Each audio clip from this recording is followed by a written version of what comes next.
Saya akan membagikan satu firman Tuhan yang luar biasa yang saya ambil dalam Roma pasal 12 ayat yang ke-19 berkata demikian.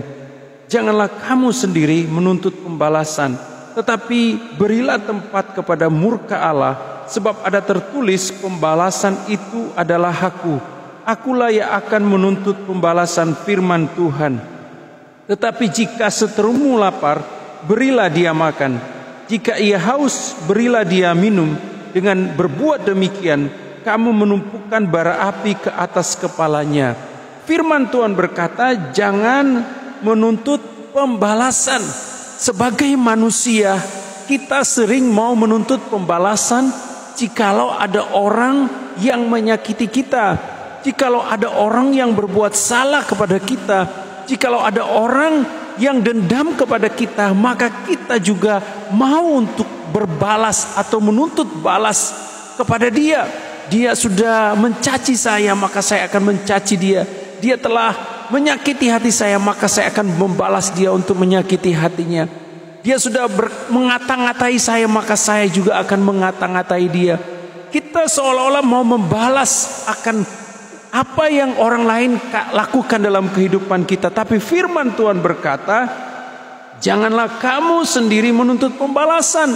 Kita tidak boleh menuntut pembalasan. Kenapa kita tidak boleh menuntut pembalasan? Karena firman Tuhan berkata, pembalasan itu adalah hak Tuhan. Kita tidak punya hak untuk membalas kejahatan seseorang kepada kita. Karena itu adalah pembalasan Tuhan. Serahkan itu kepada Tuhan. Dan Tuhan tidak pernah tutup mata ketika orang bersalah kepada kita, ketika orang menyakiti kita.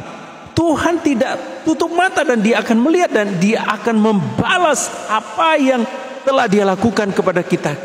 Ingat bahwa kita adalah anak Tuhan, kita adalah biji mata Tuhan. Maka dia tahu, maka dia akan membalas apa yang orang lain lakukan dalam kehidupan kita. Nah, apa yang harus kita lakukan? Justru firman Tuhan berkata, tetapi jika seterumu lapar, berilah dia makan. Artinya kita harus terus berbuat baik kepada orang tersebut.